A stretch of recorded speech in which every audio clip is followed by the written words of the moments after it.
আব্দুল্লাহ বিন মাসউদ বলেন, কিয়ামতের আগে এই কোরআন ওই আল্লাহর কাছে আরশের কাছে গিয়ে গুনগুন মৌমাছির মতো আওয়াজ করতে থাকবে।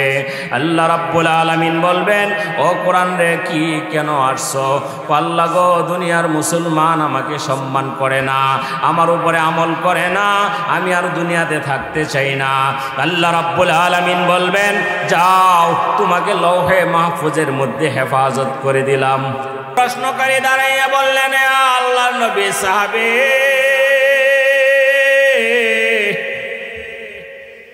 মানুষের সিনা থেকে আল্লাহ কোরআনকে কিভাবে নিয়ে যাবেন? আব্দুল্লাহ ইবনে মাসউদ বললেন, ও ভাই রে, কিয়ামতের আগে এমন একটা সময় আসবে মানুষ কোরআনকে মূল্যায়ন করবে না। তখন হাফেজে কোরআন বহু থাকবে, কিন্তু আমল থাকবে না।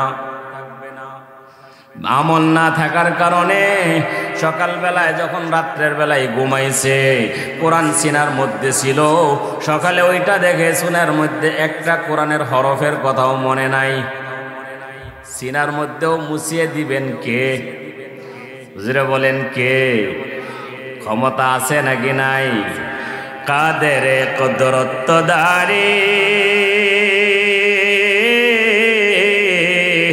हर चखाहिया कोनी मुर्दरा तो जाने बख्शी जिंदारा बेजा कोनी। সে আল্লাহ সব করতে পারেন, বলেন ঠিক কিনা?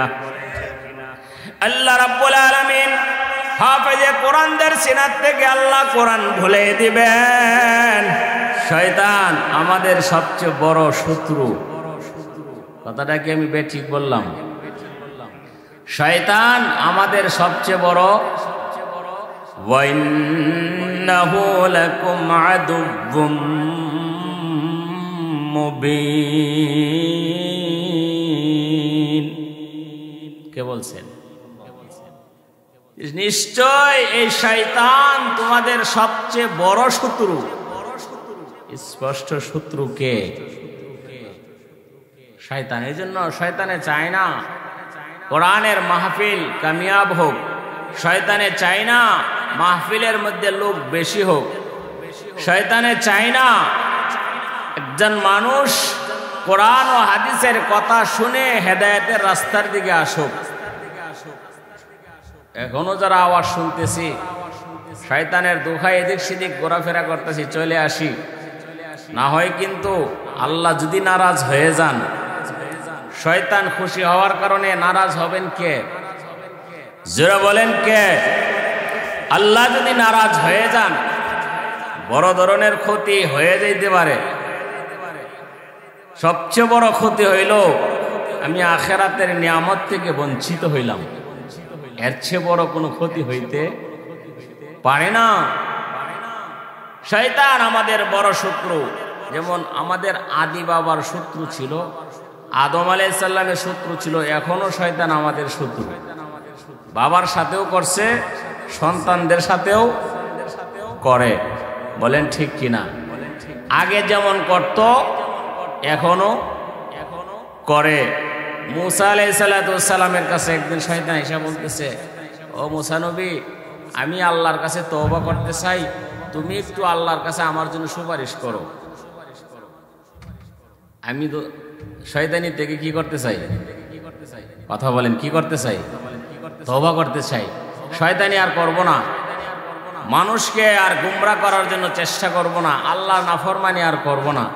মুসা আলাইহিস সালাম নবী তো সরল মানুষ, আলেম ওলামারা সরল হয়, কোরআন হাদিসের এলেম যাদের কাছে ওরা সরল হয়, নবীরা সরল ছিলেন। আর হাদিসের মধ্যে আল্লাহ রসুল বলেন, আহলুল জান্নাতি বুহলুন, সমস্ত সরল মানুষই জান্নাতি। সাদা সিধা আলাবোলা মানুষগুলি জান্নাতি। মুসা আলাইহিস সালাম অতি সহজে শয়তানের কথা শুনা উনি পড়ে গেছেন। মাশাআল্লাহ, শয়তান যদি তওবা করে ফেলে তাহলে আমি মুসার আর বেশি কষ্ট হবে না, আমার জাতি আর বেশি পথভ্রষ্ট হবে না। তো মুসা আলাইহিস সালাম খুশি হয়ে গেছেন, দৌড়াইয়া আল্লাহর কাছে সাক্ষাৎ করার জন্য তুর পাহাড়ে গিয়ে আল্লাহকে ডাক শুরু করছেন। ও মুসা, কেন ডাকো? মুসা আল্লাহকে কেন ডাকে? আল্লাহ কি আগে বুঝছেন নাকি বুঝেন নাই? আগেই তো জানেন শয়তানের ব্যাপারে সুপারিশ করতে আসছে। আল্লাহ রাব্বুল আলামিন বললেন, মুসা বলো কি বলতে চাও? আল্লাহ, শয়তান আমার কাছে আসছে, তওবা করবে আপনার কাছে, এই জন্য শয়তানের পক্ষে একটু সুপারিশ করতে আসছি। কম মুসা রে, শয়তান এত তাড়াতাড়ি ভালো হবে না, এত সহজে ভালো হবে না। তুমি তো শয়তানকে চিনো নাই, তুমি কি শয়তানের শয়তানি বুঝতে পারো নাই? বলেন ঠিক কিনা? এ মুসা, তুমি তো শয়তানের শয়তানি বুঝো নাই। আল্লাহ, কেমনে বুঝবো? শয়তানকে ডাকো, গিয়া বলো আল্লাহ পাক বলছেন আদম আলাইহিস সালাম কিন্তু আগে সেজদা করেন নাই। নবীর সামনে, আদমের সামনে আল্লাহ আপনাকে বলেছিলেন সেজদা করার জন্য। তো আল্লাহ পাক বলছেন এখন যদি আদম আলাইহিস সালামের কবরের মধ্যে একটু সম্মান করে সেজদা করেন তো আল্লাহ মাফ করে দিবে। শয়তানে কেউ অসম্ভব। যার জীবিত থাকতে সামনে তাকে আমি সম্মান করি নাই, ওর কবরে গিয়ে সেজদা করব, মাটির মধ্যে সেজদা করব, এটা কখনো হইতে পারে না। আবার শয়তান পথভ্রষ্ট হয়ে গেল। মুসা আলাইহিস সালাম বুঝতে পারছেন শয়তান যে কত বড় শয়তান। বলেন ঠিক কিনা? আমাদের প্রত্যেকের সাথে একজন শয়তান আছে। আমাদের সবার পিছনে কি আছে? শয়তান আছে। যারা একদম নামাজ পড়ে না, রোজা রাখে না, মসজিদ মাদ্রাসায় যায় না, দিনদারির কাছাকাছি আসে না, তাদের কাছে শয়তান বেশি যায় না। ওদেরকে ফ্যান্ডেল দিয়া রাখছে, ওরা ওইয়ের উপরে আছে, পাপের উপরেই তারা আছে। যারা ভালো আমলি, যারা এলেমওয়ালা, আলেম বুজুর্গ, ইবাদত করে নেওয়ালা, তাদের পিছনে শয়তান বেশি মেহনত করে। শয়তানের চেষ্টা থাকে একজন বুজুর্গকে কেমনে পথভ্রষ্ট করা যায়, একজন ভালো মানুষকে কেমনে পথভ্রষ্ট করা যায়। রাসূল করিম সাল্লাল্লাহু আলাইহি সাল্লাম সাহাবায়ে কেরামকে যখন বলছেন যে দেখো তোমাদের মানুষের প্রত্যেকটা মানুষের সাথে একজন শয়তান আছে, নবীকে এক সাহাবী প্রশ্ন করলেন, ইয়া রাসূলুল্লাহ আমাকা, আপনার সাথেও কি শয়তান আছে? আপনিও তো একজন মানুষ। বলেন ঠিক কিনা? কাদ আসলামা, আমার সাথেও একজন শয়তান আছিল, তবে সে মুসলমান হয়ে গেছে। বলেন সুবহানাল্লাহ। আমার সাহাবীরা জানিয়ে রাখো, আমার পিছনে মেহনত করে জানে শয়তান কোনোদিন পারবে না, কোনো ধরনের গুনাহ নবীকে করাইতে পারবে না, কোনো ধরনের নাফরমানি নবীর দ্বারা করানো সম্ভব না। এই জন্য শয়তানে নবীজির হাতে মুসলমান হয়ে গেছে। তবে আর একজন ব্যক্তি আছে গো আমার সাহাবীদের মধ্যে, হযরতে উমর। উমরকে দেখলে শয়তান রাস্তা ছেড়ে আর এক রাস্তায় চলে যায়। তাহলে বোঝা গেল উমরের মতো ঈমানওয়ালা হইতে হবে, উমরের মতো আমলওয়ালা হইতে হবে, উমরের মতো নবীর একজন খাঁটি আশেক মুখলেস একজন উম্মত হইতে হবে। বলেন ঠিক কিনা? তাহলে শয়তান আমাদের কাছে আসতে পারবে না, শয়তান আমাদেরকে ধোঁকা দিতে পারবে না। ভাই, যারা এখানে আসতেছে না, শয়তানের ধোঁকায় যারা পড়ে আছে, তাদেরকে যেন আল্লাহ হেদায়েত দান করেন। আমরা সকলে বলি আমিন। এলাকার সমস্ত মানুষকে যেন আল্লাহ পাক এই জান্নাতের বাগানে আসার তৌফিক দান করেন। আমি যে কোরআনের আয়াতে কারিমা ছোট্ট একটা আয়াত তেলাওয়াত করছি, রাসূলুল্লাহ সাল্লাল্লাহু আলাইহি সাল্লামের অসংখ্য হাদিস থেকে একটা হাদিসের অংশ বিশেষ তেলাওয়াত করছি। এই কোরআন ও হাদিস নিয়ে একটা কথা বলবো, ইনশাআল্লাহ প্রধান বক্তাও আছেন, শেষ পর্যন্ত বয়ান আমরা শুনে যাব। সবাই রাজি আছেন? সবাই রাজি আছেন? আমার এই আয়াত তেলাওয়াত করার পরে যারা উলামায়ে কেরাম, ওনারা বুঝতে পারছেন আমার আলোচনাটা কি ব্যাপারে হবে। সাধারণ মানুষ যারা আমরা কোরআন পড়তে পারি না, কোরআনের অর্থ জানি না, হাদিস পড়তে পারি না, হাদিসের অর্থ জানি না, এমন মানুষ এখানে আছে নাকি নাই? সংখ্যায় বেশি না কম? অথচ প্রত্যেকটা মুসলমানের উপরে ফরজ ছিল কোরআন শিক্ষা করা। প্রত্যেকটা মুসলমানের উপর ফরজ ছিল দ্বীনি ইলম অর্জন করা। কিন্তু আমরা হতভাগা, ভাগ্য খারাপ, আমরা অনেকে এরকম বহু মানুষ আছি যারা আলহামদুলিল্লাহর সূরাটাও শুদ্ধভাবে পড়তে পারি না। হার জাকাত হা পড়ে, আইনের জাকাত হামজা পড়ে, এমন অনেক মুসলমান সারা জীবন নামাজ পড়তেছে, অথচ নামাজ ভঙ্গের 1 নাম্বার কারণ হইল নামাজের মধ্যে কি পড়া? অশুদ্ধ পড়া। অশুদ্ধ পড়লে কেরাত যদি অশুদ্ধ পড়ে তাহলে নামাজ হবে? নামাজ হবে? সবাই উচ্চ আওয়াজে বলি নামাজ হবে। আমার সাথে মাঝে মাঝে আপনারা আমার কথার উত্তর দেওয়ার জন্য রাজি আছেন তো, নাকি শুধু আমি একলাই বলবো? খালি দেখে হুজুরের সুরটা কেমন, হুজুরে গলার মধ্যে সুর সুন্দর, সুরে কইতেছে হুজুরে, আর বয়ান খুব শুনতেছে, খুব শুনতেছে, চোখ দিয়ে পানি পড়তেছে, কি বলল কিছুই বুঝলো না। বয়ানের পরে সারা রাত্র বয়ান করছে, সূরা ইউসুফ নিয়ে এক হুজুরে আলোচনা করছে, খুব শুনছে। একজন দাঁড়ায় বলতেছে হুজুর খুব মজাই লাগলো, খুব মজা লাগলো, সুরটা অনেক মজা লাগছে, ঘটনাটা অনেক সুন্দর হয়েছে। বলেন সুবহানাল্লাহ। কোরআন শরীফের মধ্যে সবচেয়ে সুন্দর ঘটনা কি? সূরা ইউসুফ, ইউসুফ আলাইহিস সালামের ঘটনা। আল্লাহ নিজেই বলছেন, এমন ঘটনা শুই না খুব কাঁদছে। একজন শ্রোতা কাঁদতে কাঁদতে অবস্থা খারাপ, দাঁড়ায় বলতেছে হুজুর ইউসুফ আলাইহিস সালাম মহিলা না পুরুষ?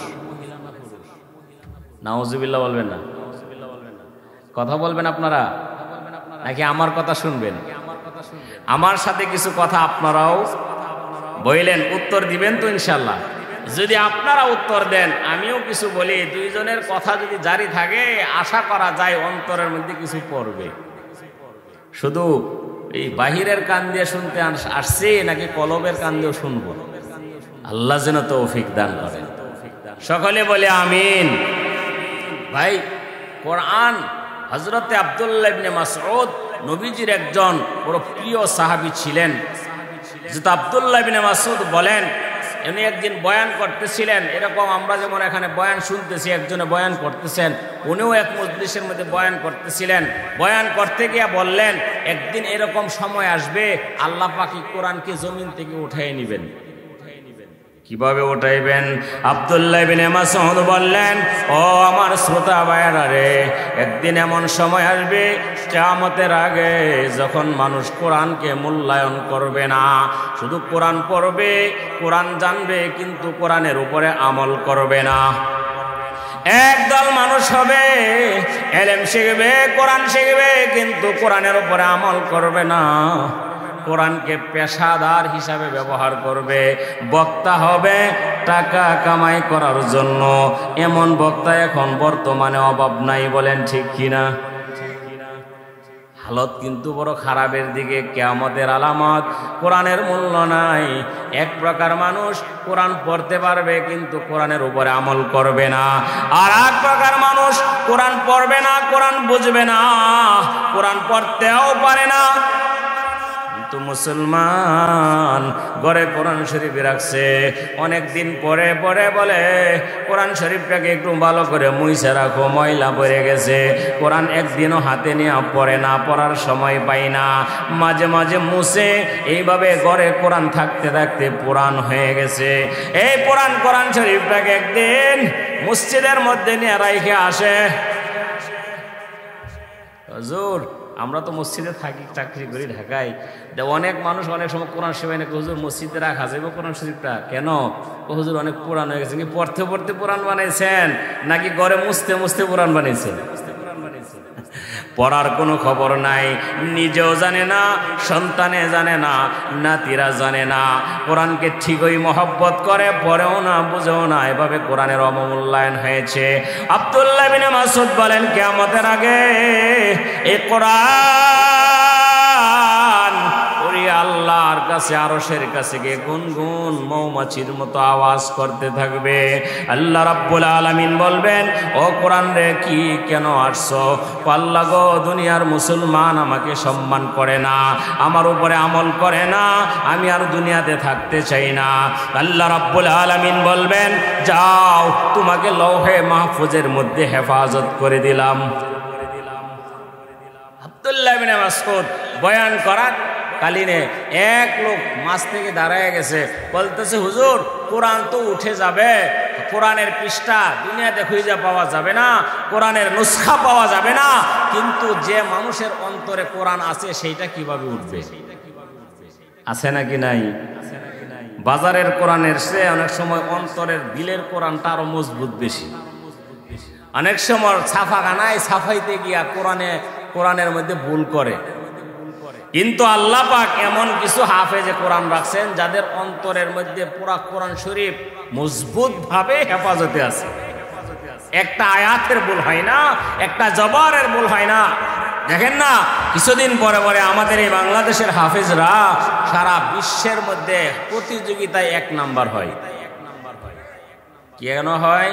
আমরা কি মনে করি যে সুন্দর পড়লে এই জন্য যে অনেক সুর দিয়া পড়ে, কানের মধ্যে দইরা 1 আলিফের লম্বা যেখানে 10 আলিফ পড়ে এরকম, এই জন্য সারা বিশ্বে 1 নাম্বার হয় না।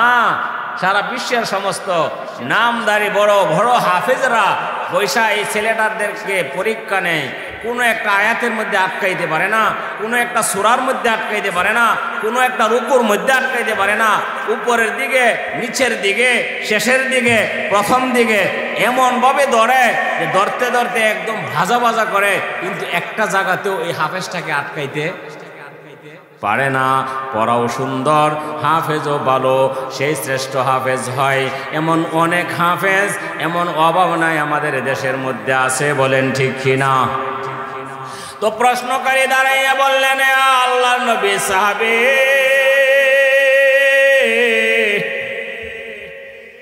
মানুষের সিনা থেকে আল্লাহ কোরআনকে কিভাবে নিয়ে যাবেন?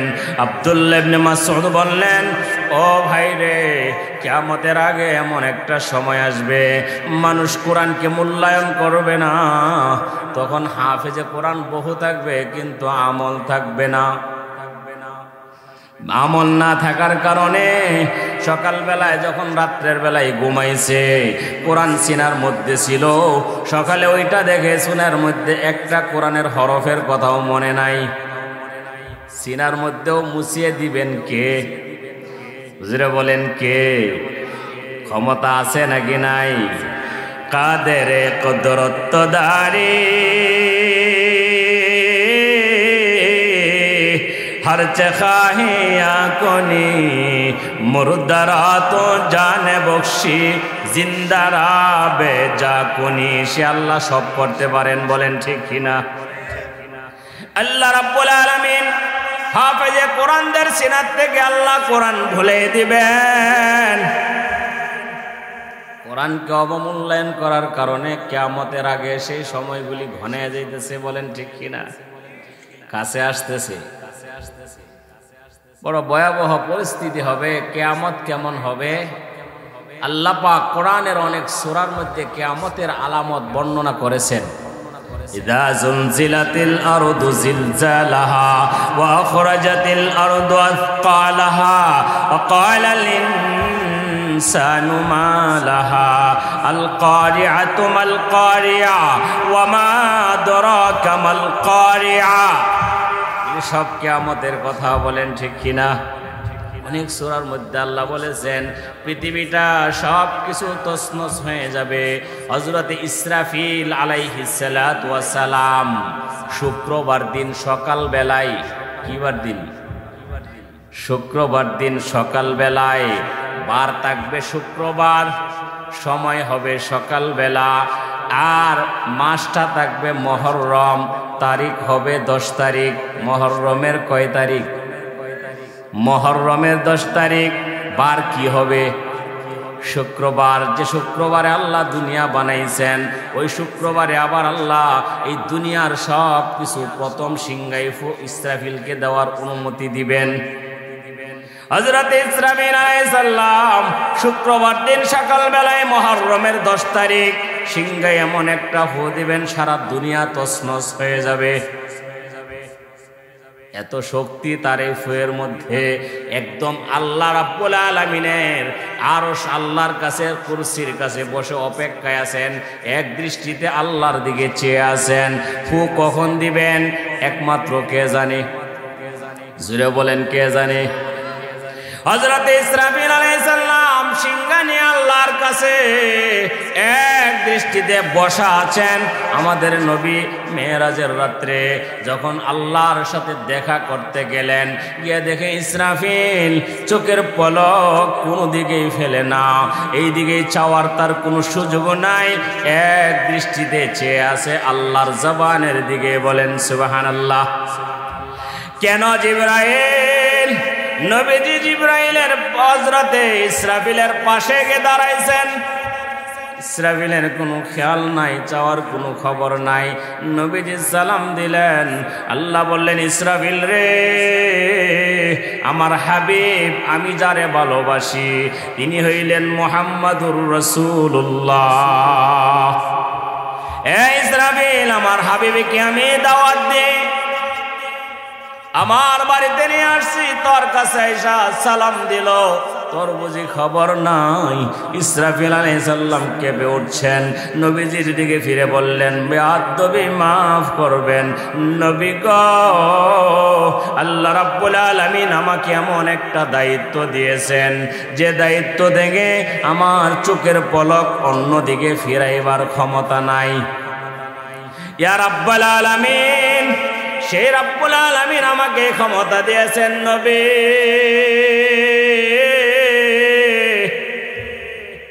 নবীজি বললেন, ইসরাফিল রে, কিয়ামত কখন হবে তুমি জানো নি?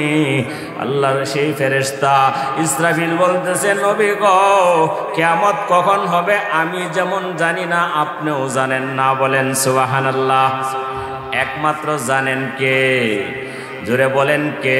সৈয়দুল কাউনাইন খাতমুল মুরসালিন আখিরামদ বুদে ফখরুল আউয়ালিন শুধু জোদাস রহমাতাল লিল আলামিন মসজিদে ও শুধু হামারু ইয়া জমিন লা ইলাহা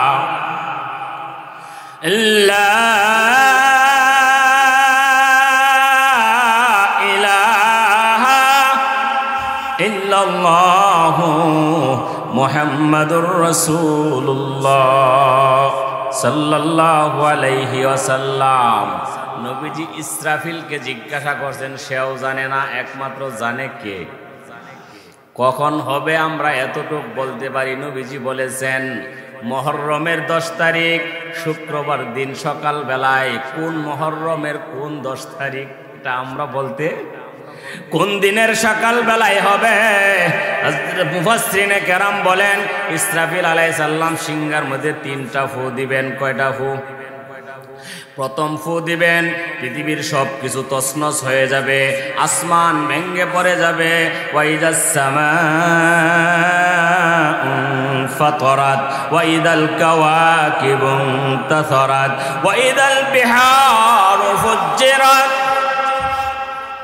আকাশটা চুরমার হয়ে পড়ে যাবে, তারকাগুলি খসে পড়ে যাবে, সব রুহের মতো উঠতে থাকবে। এক ফুর দিয়ে হযরত ইসরাফিল আলাইহিস সালাম সব কিছু তছনছ করে দিবেন। 2 নাম্বার ফু দিবেন, হযরত ইসরাফিল আলাইহিস সালাম কিয়ামত হয়ে যাবে। 3 নাম্বার ফু দিবেন, আল্লাহ রাব্বুল আলামিন হাসরের মাঠ কায়েম করবেন, সব মানুষ বেহুশ অবস্থায় পড়ে থাকবে। রাব্বুল আলামিন 3 নাম্বার ফু দেওয়ার পরে রাব্বুল আলামিন সব মানুষকে জিন্দা করবেন। নবীজি বলেন, ও আমার উম্মত রে, আমি জীবিত হয়ে আমার হুঁশ ফিরে আসার পরে দৌড়াইয়া যাব আল্লাহর আরশের দিকে। গিয়া দেখে মুসা নবী আল্লাহর আরশের পিলারের মধ্যে ধরে কান্না করতেছেন। কিয়ামতের ভয়াবহতার কারণে মুসারও হুঁশ নাই, আদমেরও হুঁশ নাই, সব বেহুশ হয়ে গেছিল, কান্না করতেছে। আল্লাহ রাব্বুল আলামিন ডাক দিয়া বলবেন, লিমানিল মুলকুল ইয়াউম, লিমানিল মুলকুল ইয়াউম, আজ দিনের রাজত্ব কার? আজকে কে রাজা, কে বাদশাহ? আমার সামনে দাঁড়াইয়া বলো। পৃথিবীর সব বড় বড় রাজা বাদশারা থাকবে, কেউ কথা বলার সাহস পাবে না। বলেন ঠিক কিনা? কেউ কথা বলবে না, কোনো জবাব নাই, প্রশ্নের কোনো উত্তর নাই। আল্লাহ স্বয়ং নিজে উত্তর দিবেন, লিল্লাহিল ওয়াহিদিল কাহ্হার, পরাক্রমশালী একমাত্র এক আল্লাহর। কার রাজত্ব? উনি আহকামুল হাকিমিন, উনি মালিকুল মুলকে, সমস্ত বাদশাদের বাদশা, উনি সমস্ত বিচারকদের বিচারক। উনি সকল মানুষের বিচার করবেন, সমস্ত প্রাণীদের বিচার করবেন। করবেন নাকি করবেন না? সংক্ষেপে বলি, সর্বপ্রথম শুরু হবে উম্মতে মুহাম্মাদির বিচার। সবাই বলি আলহামদুলিল্লাহ। আমাদের নবী যেমন শ্রেষ্ঠ, আমাদের নবীর আগে কোন নবী জান্নাতে যাইতে পারবে না। আমাদের নবী বলেছেন, আমার আগে যেমন কেউ জান্নাতে যাইতে পারবে না, আমার উম্মতের আগেও কেউ জান্নাতে যাইতে পারবে না। অনেকে যাওয়ার জন্য যাবে, অনেক নবীরা যাবেন। সেই রেদওয়ান ফেরেশতা, যিনি প্রধান দারওয়ান আছে জান্নাতের মধ্যে, বলবেন না না, ঢোকার অনুমতি নাই, দরজা খোলার অনুমতি নাই। যিনি আসবেন, যাকে যার জন্য বরাদ্দ আছে, উনি ঢুকলে সবাই ঢুকতে পারবেন। উনার উম্মত ঢুকবে, পরে অন্য উম্মতরা ঢুকবে। বলেন সুবহানাল্লাহ। উনি কে? কে প্রথম ঢুকবে? উনি কে? যিনি বলেন মুহাম্মাদুর রাসূলুল্লাহ। রাসূলুল্লাহ সাল্লাল্লাহু আলাইহি সাল্লাম যাবেন, উটের উপরে সওয়ার হয়ে যাবেন। হযরতে বেলাল নবীজির উটটা টানতে টানতে জান্নাতের দিকে নিয়ে যাবে। সুবহানাল্লাহ বলবেন না? নবীজি বলেছেন, পৃথিবীর মানুষ যে যেখানে মারা গেছে, যেখানে যার দাফন হয়েছে, ওই জায়গার থেকেই সে হাসরের মাঠে উঠবে। ওই আমার উম্মত, আমি আবু বকর ওমর একসাথে মদিনায় আয়েশার কামরার মধ্যে শুয়ে আছি গো। ওমর আমার পাশ দিয়ে উঠবে, আবু বকর আমার পাশ দিয়ে উঠবে। কিন্তু একটা মানুষ, তার চেহারাটা ভালো ছিল না, তাকে দেখতে বড় বেশি একটা ভালো লাগতো না, কিন্তু তার খাঁটি ঈমান ছিল, তাকওয়া ছিল। উনি মারা যাবেন বাইতুল মুকাদ্দাসে, তার কবর হবে বাইতুল মুকাদ্দাস। কিন্তু হাসরের ময়দানে নবীজি বলেন, আমার সাথে মদিনায় আমার সামনে দিয়া বেলাল উঠবে। বলেন সুবহানাল্লাহ। বেলালের কবর কোথায়? বাইতুল মুকাদ্দাস। সবাই জুড়ে বলি কোথায়? বাইতুল মুকাদ্দাস সিরিয়ায়, ওই জায়গায়, ফিলিস্তিনে। বেলাল সেখানেই মারা গেছেন। নবীজির ইন্তেকালের পরে বেলাল আর মদিনায় থাকতে পারেন নাই, কারণ বেলাল সবচেয়ে বড় আশেক ছিল নবীজির। বলেন ঠিক কিনা? ওই নবীর আশেক হয়ে বেলাল যখন তাকওয়া অবলম্বন করলো, আল্লাহ রাব্বুল আলামিন বেলালকেও দুনিয়ার মধ্যে ইজ্জত দিয়েছেন, সম্মান দিয়েছেন। বলেন ঠিক কিনা? কেমন ইজ্জত দিয়েছেন? ছোট্ট একটা ঘটনা বলবো, শুনবেন তো ইনশাল্লাহ। কেউ কথা বলতে পারবেন না, সামনে বসে কেউ কথা বলবেন না। নবীজি একদিন সেহরি খাইতেছিলেন, সাথে মেয়ের জামাই ছিল। নবীর মেয়ের জামাই কে?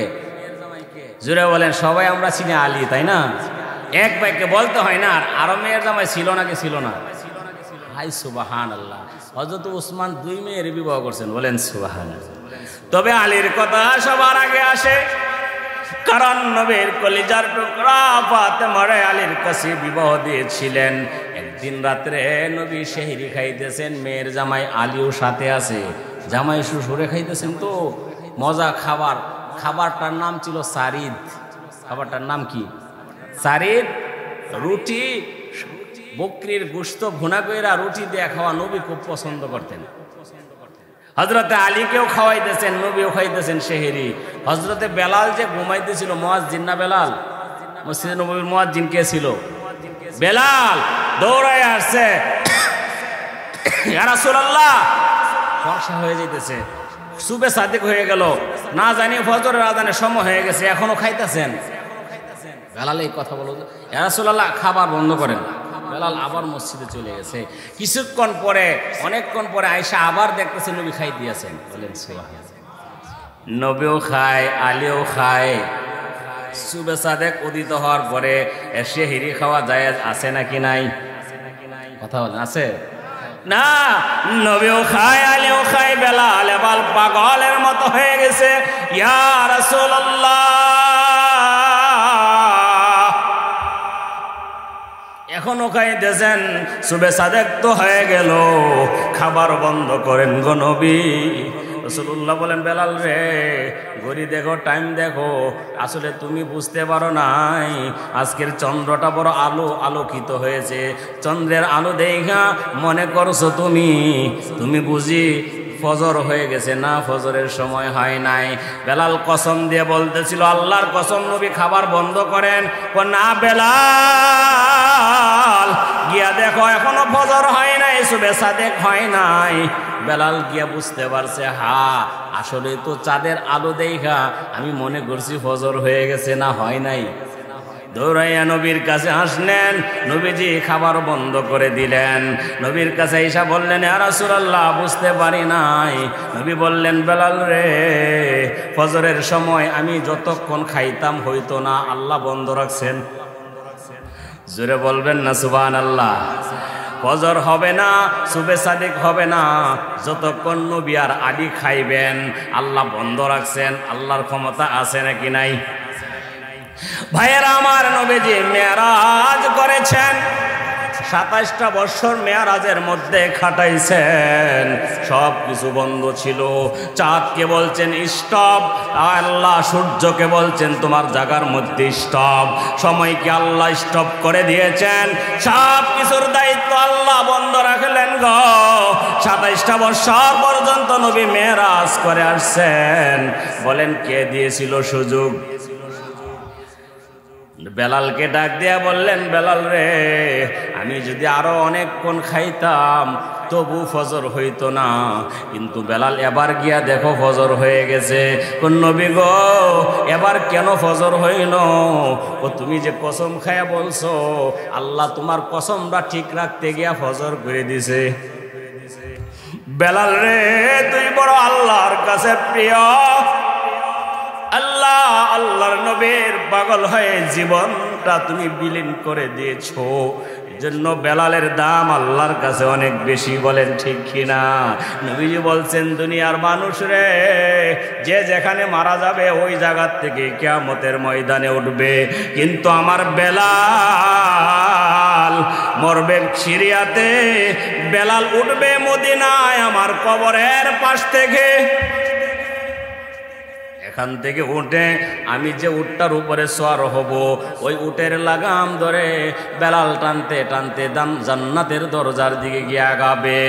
যখন বেলাল উট টানতে টানতে জান্নাতের দরজার কাছে চলে গেছেন, টাস করে জান্নাতের দরজাটা খুলে গেছে। বলেন সুবহানাল্লাহ এবং মারহাবা। মারহাবা বলে রেদওয়ান ফেরেশতা বলবেন, এবার আমার জান্নাতের দরজা খোলার অনুমতি হয়ে গেছে। বলেন সুবহানাল্লাহ। দরজা খুলে গেছে, বেলাল রশি ধরে টানতে টানতে বেলালও ঢুকছে নবীর আগে। বলেন ঠিক কিনা? বেলালের রশি টানতেছে পিছনে না আগে? ঢুকছেন আগে না পরে? কিন্তু নবীর আগে তো কেউ জান্নাতে যাইতে পারবে না। বেলাল নবীরে খেদমত করার কারণে, খাদেমরা অনেক সময় খেদমত করে, মালিকের খেদমত করার কারণে অনেক কিছু মর্যাদা পায়। বলেন ঠিক কিনা? ভাইয়েরা আমার, আল্লাহ রাব্বুল আলামিন কিয়ামত যখন হয়ে যাবে, নবীজির উম্মতকে সকলের আগে আল্লাহ বিচার করবেন। এক বর্ণনার মধ্যে আছে, উম্মতে মুহাম্মাদের মধ্যে সর্বপ্রথম নবীজি হাত ধরে আবু বকরকে নিয়ে আল্লাহর সামনে দাঁড়াইবেন। উম্মতে মুহাম্মাদের মধ্যে প্রথম বিচার হবে আবু বকরের। বলেন কার? আবু বকরের। আবু বকরকে নবী আল্লাহর কাছে যখন নিয়ে যাচ্ছেন, আবু বকর কাঁপতেছে আর কান্না করতেছে। নবী গো, প্রথম বুঝি আমার বিচার, আমাকে নিয়ে যাইতেছেন, লজ্জায় শরমে কান্না শুরু করে দিয়েছে। আল্লাহ ডাক দিতে যাও, বকর রে, মন খারাপ করিস না,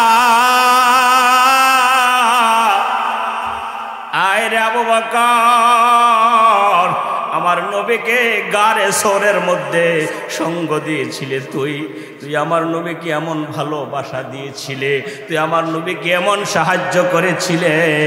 আমার নবী মুহাম্মদ সাল্লাল্লাহু আলাইহি সাল্লাম ওনার জবান দিয়ে বলেছেন, পৃথিবীর সব মানুষের ঋণ আমি শোধ করতে পারছি, কিন্তু আবু বকরের ঋণ আমি শোধ করতে পারলাম না। আবু বকরের ঋণ শোধ করবে কে?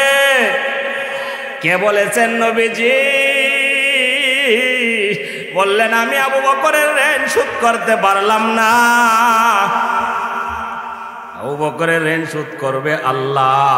কেমন করছে নবীর জন্য আমরা সবাই জানি। আবু বকরকে শুধু নবীজি বলছেন, আবু বকর রে, সবাই মদিনায় যাক, আমিও একদিন যাব, তবে কোন দিন যাব রে? যেদিন যাব রে ওই দিন তুমি আবু বকরও আমার সাথে যেতে হবে। আবু বকর, সবাই চলে যাবে কিন্তু তুমি যাইতে পারবা না। ওই সময় মক্কায় থাকাটা জানের নিরাপত্তা ছিল না, যে কোনো সময় দুশমনরা আক্রমণ করতেছে। মানুষ মুসলমানরা হিজরত করে মক্কা থেকে মদিনায় সবাই চলে যাইতেছে। উমর চলে গেছে, ওসমান চলে গেছে, বড় বড় অনেক সাহাবীরা চলে গেছে, কিন্তু আবু বকর যাইতে পারে না। কেন যাই না? নিষেধ করেছেন নবী।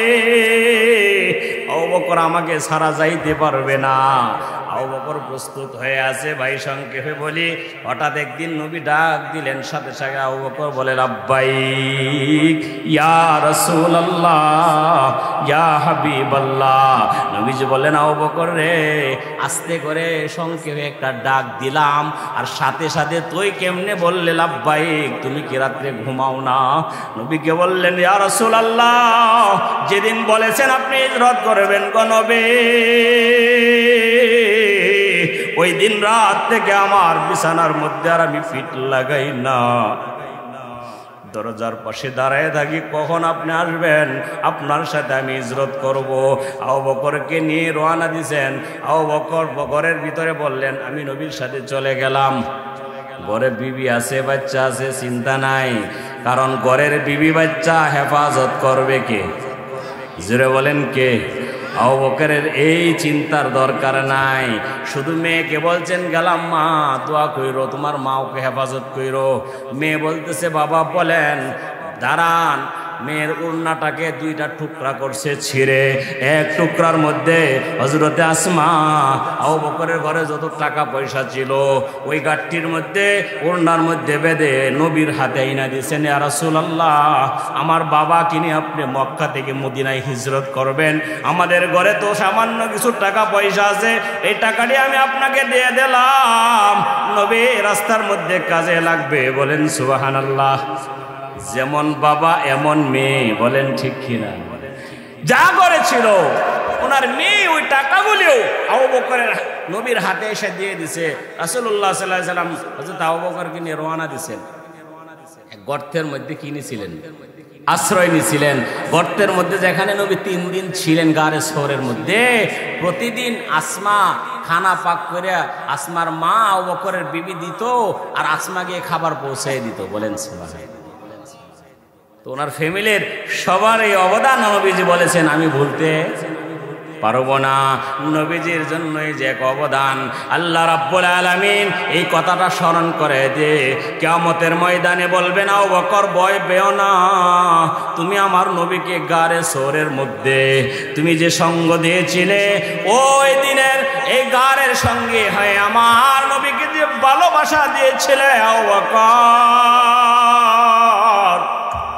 এর উসিলায় আমি তোরে মাফ করে দিলাম।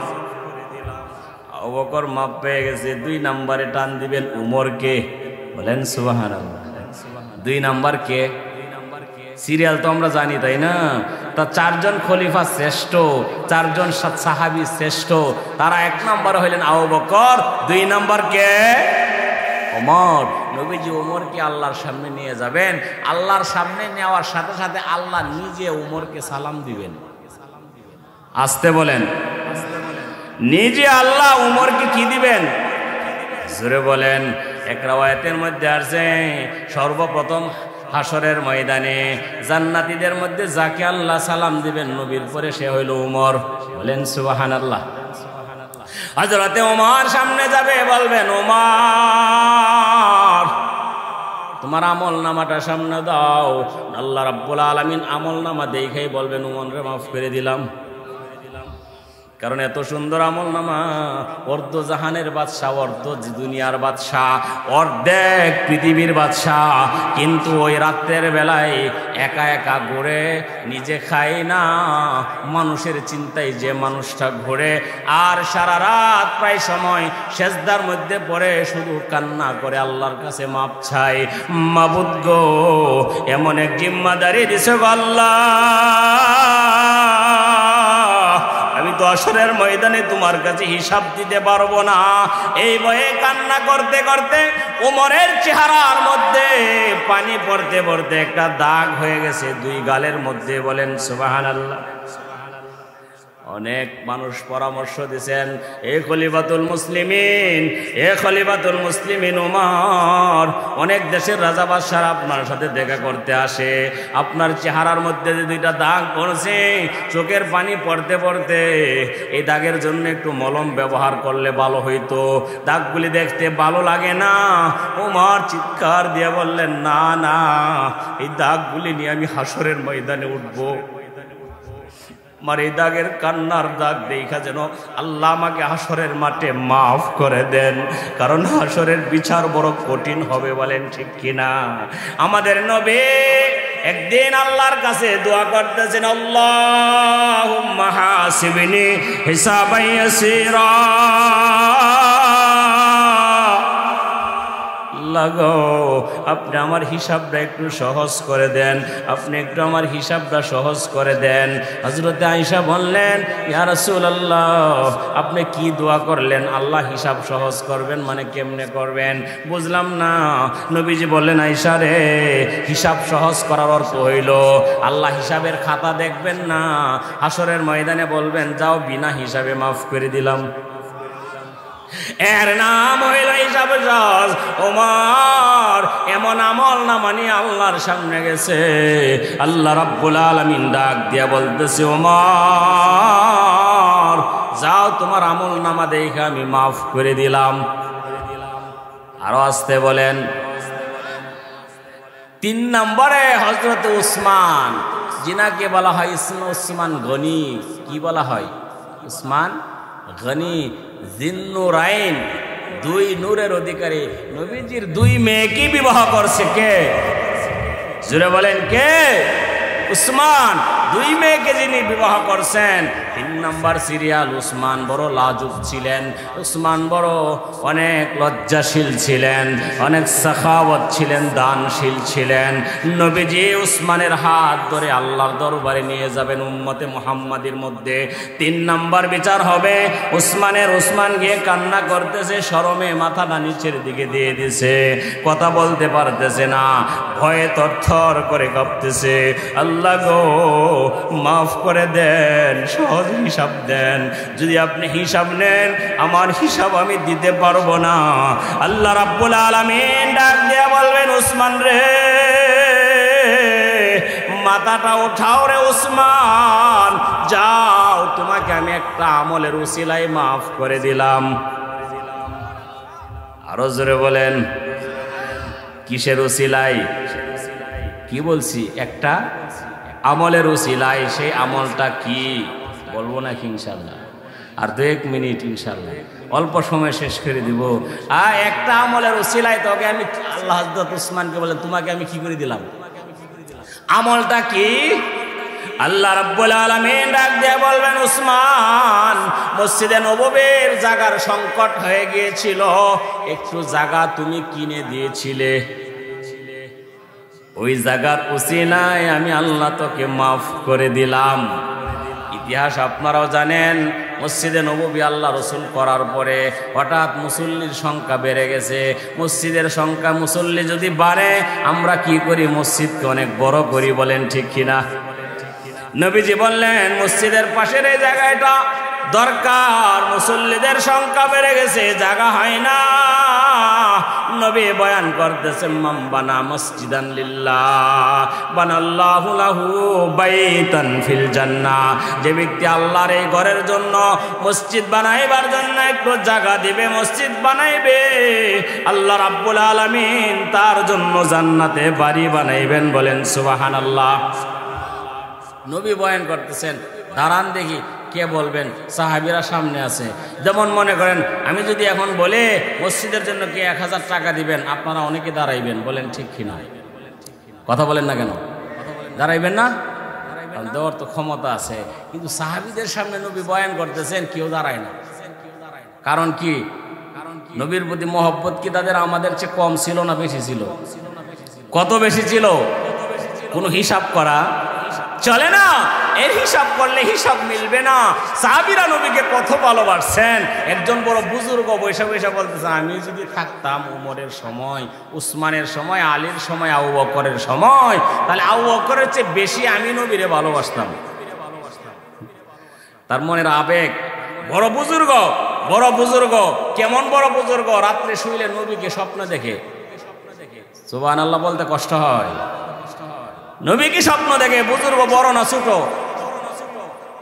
উনি যখন এই মনের আশা ব্যক্ত করতেছেন, মনের তামান্না পেশ করতেছেন, হঠাৎ রাত্রে ঘুমাইছেন, দেখেন নবীজি একটা পাহাড়ের নিচে বসা, আর পাহাড়ের উপর থেকে একটা রাস্তা একদম নবী বরাবর এসে নামছে। নবী যেখানে বসা, নবীর চারপাশে নবীর 4 জন খলিফা বসা, হযরত আবু বকর, ওমর, উসমান, আলী। বলেন সুবহানাল্লাহ। এইভাবে নবীকে একদম বাউন্ডারি দিয়ে ওনারা বসা আছেন। হঠাৎ দেখে উপরের রাস্তা, পাহাড় তো বিশাল উঁচা উঁচা পাহাড়, এই পাহাড় থেকে একটা ট্রাক এই রাস্তা দিয়ে বরাবর আসতেছে।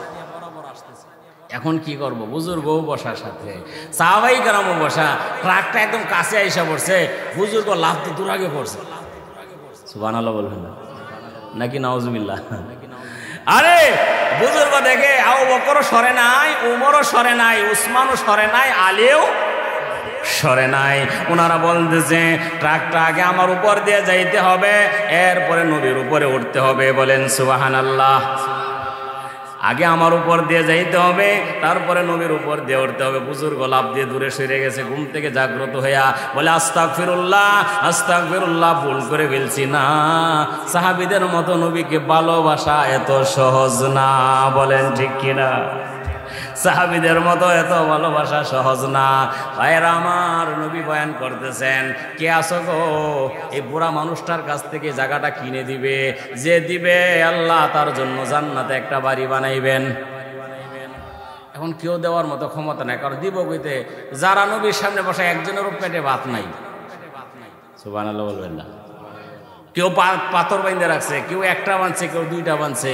গরিব মানুষগুলি সব বেশিরভাগ নবীর সাথে হিজরত করে আসছে, বাড়িঘর সব প্রায় খেয়ে বসে মক্কায়। তো কে দিবে? কারো দাগার ক্ষমতা নাই। নবী যে বয়ান করার পরে নবী বাড়িতে চলে গেছেন। হযরত উসমান সেই মজলিসের মধ্যে ছিলেন না। হযরত উসমান বিকাল বেলায় যখন আসছেন, মানুষে তাকে বলা বলি করতেছে, নবী তো আজকে এই ওয়াদা দিয়েছিলেন, এই জায়গাটা যে কিনবে, এই জায়গার মূল্য দিয়ে যে কিনে নবীকে দান করবে, আল্লাহ জান্নাতে বাড়ি দিবেন। হযরত উসমান ওই বুড়া লোকটার বাড়িতে গিয়ে বললেন, ও ভাই, তোমার এই জায়গাটা মুরব্বি বিক্রি করবেন নি? ও না, এটা আমার খুব মহব্বতের জায়গা, বেচবো না। বুড়া টার হয়েছে। বুড়া হইলে কেউ বুদ্ধি আছে। বলেন ঠিক কিনা? ছেলে যত জোয়ান হোক, যত বড় আলেম হোক, বুড়া বাবের মতো বুদ্ধি হইতে পারে না। বুড়া মানুষের বুদ্ধি বেশি থাকে। বাদশাহ হারুন রশিদের নাম শুনছেন তো? একজন বড় দিনদার বাদশাহ ছিলেন। ওনার প্রধানমন্ত্রীর সাথে সাথে থাকতো। প্রধানমন্ত্রীকে উনি বলছিলেন, দেখো আমি যেদিকে যাব আমার সাথে তুমি থাকবা, আমি যার কথার উপরে সন্তুষ্ট হয়ে যাব, আমি যদি বলি যে কথাটা ঠিক বলছে, তাহলে তুমি 1000 টাকা তারে দিবা। সুবহানাল্লাহ বলবেন না? কথাটা বুঝাইতে পারছি আমি? উনি যদি বলে হ কথাটা ঠিকই বলছে, দেখে বাদশাহ আর মন্ত্রী একসাথে হাঁটতেছেন, সামনে গিয়ে দেখে একটা বুড়া মানুষ খেজুরের গাছ লাগায়। কি লাগায়? খেজুরের গাছ। বাদশাহ কাছে গিয়া, বাদশাহ তো দিনদার ছিলেন, মুরব্বীর সাথে একটু রং তামাশা করলেন, চাচা গাছ লাগাইতেছেন, ফল খাইবেন কখন? খেজুরের গাছ জোয়ান মানুষে লাগাইলে তো পুরা গালে খাইতে পারে না, যে গাছ লাগায় সে ফল খাইতে। আর তোমার বয়স হয়ে গেছে দেখি মোটামুটি 80-90, কবরের পারে দাঁড়ায় রয়েছো, এখনো তোমার বুঝি খেজুরের লোভ লাগছে, খেজুরের গাছ লাগাও।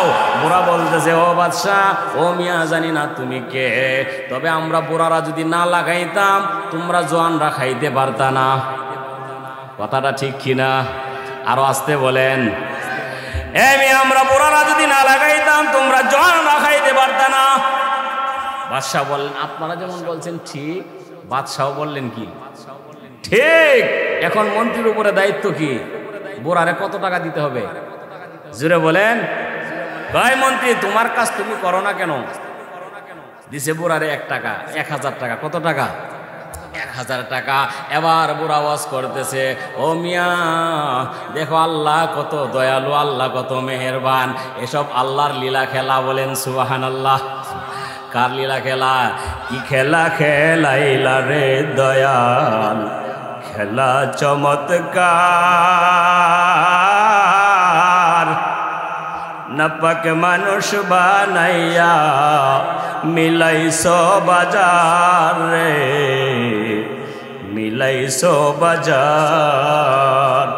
আরে কাউকে দিলা 10টা সন্তান, থাকার জায়গা নাই। বলেন ঠিক কিনা? দয়াল, কাউকে দিলা 10টা সন্তান, থাকার জায়গা নাই। কাউকে দিলা কোটি টাকা, একটা সন্তান নাই। কি খেলা খেলাইলা রে দয়াল, খেলা চমৎকার, নাপাক মানুষ বানাইয়া মিলাইছো বাজার রে, মিলাইছো বাজার। নির্দোষী রে রাখো রে দয়াল ভবের জেলখানায়, অপরাধ করিয়াকে গোরে সর্বদাই। ও দয়াল, নদীর পার বাঙ্গায় পার ঘর, একই তোমার খেলা। সকাল বেলার ধনী ফকির করো সন্ধ্যা বেলা রে, কি খেলা খেলাইলা দয়াল, খেলা চমৎকার, নাপাক মানুষ বানাইয়া মিলাইছো বাজার রে। বলেন ঠিক কিনা? বুড়া মানুষটার বড় বুদ্ধি। বাদশাহ বলছে, মন্ত্রী রে দে 1000 টাকা দিয়া দে। এবার বুড়া মানুষটা বলে, বাদশাহ রে,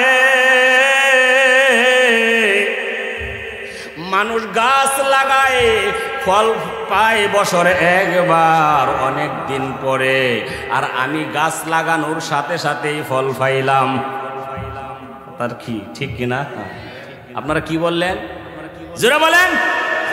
মানুষে গাছ লাগায় ফল পায় অনেক দিন পরে, কিন্তু আমি গাছ লাগাইলাম সাথে সাথেই ফল পাইলাম। কথা ঠিক কিনা? আপনারা যেমন ঠিক বলছেন, বাদশাহ বললেন কি ঠিক। এখন মন্ত্রীর কাজ কি? 1000 টাকা দিতে হবে, কারণ এটা বাদশার নির্দেশ। আমি যদি কারো কথাই সন্তুষ্ট হয়ে বলি ঠিক, ওই মন্ত্রী আমার সাথে থাইকা তুমি তাকে 1000 করে টাকা দিবি। এবার পাইছে কয় হাজার? জোরে বলেন কয় হাজার? এবার বুড়া শুরু করছে, বাদশা রে, মানুষ গাছ লাগায় ফল দেয় বছরে একবার, আল্লাহ আমারে দিলেন 2 বার। সুবহানাল্লাহ বলবেন না? কয়বার দিছে? 2 বার দিছে। বাদশাহ বলে ঠিক, কথাটা তো ঠিকই বললো। ওই রে মুহূর্তের মধ্যে কয়বার পাইলো? 2 বার পাইলো। এবার বাদশাহ বলেন, মন্ত্রী তোর কাজ তুই কর। আরো কয় হাজার দিল? 1000। মন্ত্রী এবার বলতেছে, ও বাদশাহ নন্দন, তাড়াতাড়ি চলেন, বুড়ার কাছ থেকে চলেন, থাকলে সব টাকা লয়ে যাইব। সুবহানাল্লাহ বলবেন না? সুবহানাল্লাহ। ও বাদশাহ চলেন। বুড়া মানুষের বুদ্ধি আছে নাকি নাই? এই জায়গাটার মালিক ছিল একজন বুড়া মানুষ। এই বুড়া মানুষের বাড়িতে হযরত উসমান ব্যবসা করতে গেছিল, তো আজকে লাভটাও ভালো হয়েছে। বলেন সুবহানাল্লাহ। দৌড়ে বুড়ার বাড়ি গেছে। বুড়া তো দেখে বুঝছে উসমানে তো না কিনে যাইব না, কয় না বেচবো না, বেচবেন না, কে কয় টাকা লাগবো? 10 গুণ বেশি দিতে হবে দাম। 10 গুণ না, দরকার হয় 100 গুণ দিব। সুবহানাল্লাহ, আসতে বলেন। তবু জায়গা দিতে হবে। বুড়া রাজি হয়ে গেছে, ওমর মূল্য দিয়ে, ওসমান মূল্য দিয়ে। বুড়াকে বললেন কাগজপত্র করে দেন, যা দলিল আগে যেরকম ব্যবস্থা ছিল ওই ব্যবস্থা, কাগজ নিয়ে আইসা ফজরের নামাজ মসজিদে নববীর মধ্যে পড়লেন। আইসা নবীজির সামনে উসমান বসে কান্না শুরু করে দিয়েছে, নবী গো, আমি আপনার মজলিসে ছিলাম না, ইয়া রাসূলুল্লাহ, জায়গাটা আমি কিনছি, জায়গাটার দলিল আপনার কাছে আমি বুঝিয়ে দিলাম। নবী গো, আমি তো জায়গা আপনাকে দিলাম, আপনি যে বলছেন আপনার কথা ওয়াদা ঠিক আছে নি? কি ওয়াদা? যে দিবে আল্লাহ তারে জান্নাতে কি দিবেন? জোরে বলেন, কি দিবেন? বাড়ি দিবেন নবী, আপনার কথা ঠিক আছে নি? ওসমান, অবশ্যই, আমি নবীর জবান দিয়ে যা বের হয় আমি বলি না, কে বের করেন? জোরে বলেন, কে বের করেন? এ উসমান, তুমি জায়গা দিয়েছো, তুমি যে জায়গা দিয়েছো এর বিনিময়ে আল্লাহ তোমাকে জান্নাতে বাড়ি দিবেন। উসমান জায়গার দলিল বুঝিয়ে দিলেন, নবীজি খুশি হয়ে গেলেন। এই সব ঘটনা, বুড়ার ঘটনা, উসমানের ঘটনা, নবীর ঘটনা, নবীর বয়ান, উসমানের দলিল, সব কিছু কে দেখতেছেন? জোরে বলেন, কে দেখতেছেন? আল্লাহ জিব্রাইলকে পাঠিয়ে দিলেন, জিব্রাইল রে যাও,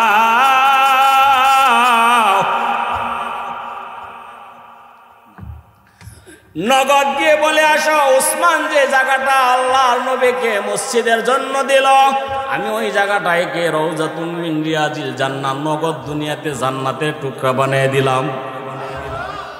এই জায়গাটাই হাজী সাহেবরা গিয়ে 2 রাকাত নামাজ পড়ে, বলেন ঠিক কিনা?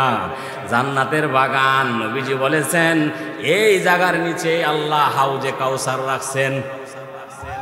উসমানকে আল্লাহ নগদ দিয়ে দিলেন, উসমান নগদ পেয়ে গেল।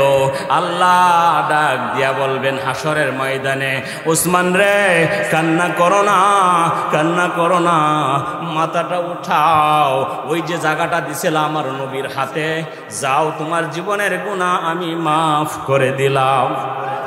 ভাইয়েরা আমার, সংক্ষেপে বলি, 3 নাম্বার গেল। 4 নাম্বারে হাসরের ময়দানে উম্মতে মুহাম্মাদের মধ্যে সর্বপ্রথম নবীজি হযরতে আলীর হাত ধরে আল্লাহর দরবারে নিয়ে যাবেন। আল্লাহ রাব্বুল আলামিন আলীকে ডাক দিয়া বলবেন, আলী রে, যৌবনকাল থেকে নিয়ে সারাটা জীবন তুমি আমার নবীকে সঙ্গ দিয়েছো, যাও, তোমাকেও মাফ করে দিলাম।